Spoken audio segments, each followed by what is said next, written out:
Hey, what is up, everybody? Steve Breach coming to you here tonight. Drew McIntyre wins the 2020 Royal Rumble. Can honestly tell you right off of the bat that, wow. Anybody out there who says that WWE is predictable in everything that they do, WWE went out of the box and they gave us something that I don't think many people really thought had a chance to happen. Yeah, there was some money put on Drew McIntyre on the online gambling sites. He probably was one of the guys from Monday Night Raw that was getting hyped up a little bit, but not that over-the-top booking that we get with a lot of Royal Rumbles that you really predictably know who is going to win the whole deal.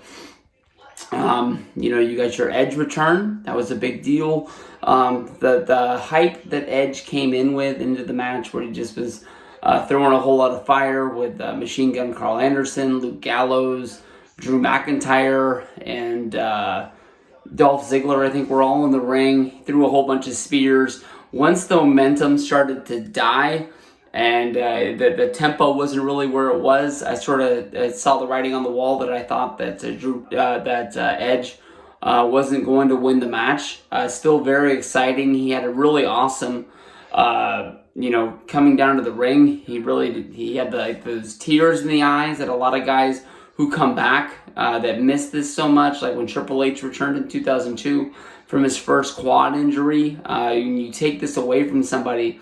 Edge was out of wrestling for about 8-9 years since WrestleMania 27.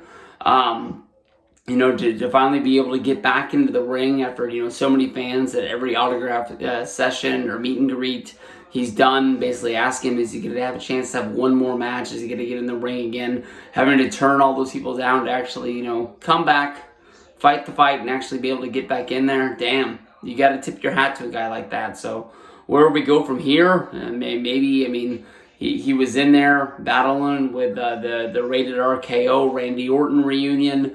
Maybe they do Edge versus Orton. And honestly, in my opinion, I would think that Edge would want to have a match against somebody like from the new generation. Maybe pass something on. He's talked a lot about his podcasts and things like that he really wants to do things in wrestling that really mean something. He doesn't come back for every SmackDown 25 or Raw 25 or 1000th episode of SmackDown or random Raw reunion, because of the fact that he doesn't want to just show up and be one of those guys who collects a check, tips his hat, and just says, hey, thank you very much.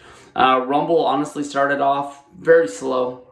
Brock came out number 1. Somebody came out number 2. He eliminated. Somebody came out number 3. He eliminated. Somebody came out number 4. He eliminated. So you would get basically like somebody giving the intro, coming down there, about a 30-second match with Brock. Brock would throw him out. He would celebrate for about 15 seconds.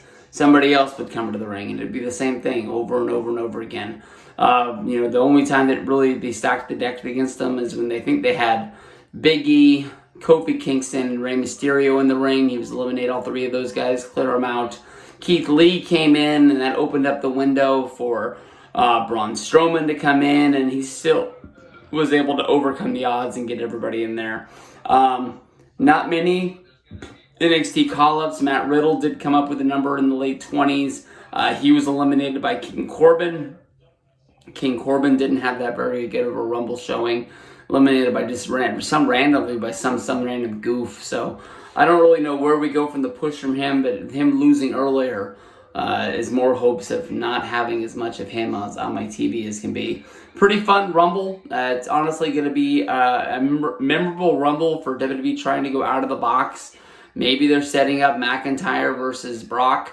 Some people are going to have high hopes for that match. I already sent the text out to my buddy Christian Kirkland, the biggest Drew McIntyre fan that I do know. I can't remember if it was the WrestleMania 27 trip or the WrestleMania 28 trip, but Drew McIntyre was the one wrestler that Christian wanted to meet, honestly, more than anybody. Drew McIntyre is always going to be the wrestler that we tried to meet in the Atlanta airport, who honestly ran away from me and Ravi, but I did end up getting a chance to meet him at Access. Really nice dude. I met him on the WrestleMania 31 trip when he wasn't with WWE anymore. Really, really nice dude both times that I met him. But hopefully he's not going to be the one guy that we sort of look back on in 2 or 3 years wondering what the hell were they thinking when they let him win it. Because honestly, I think WWE's just trying anything because of the fact that so many people are complaining about everything they do. they want to give the fans something that they can't really complain about because this is something that they've been asking for.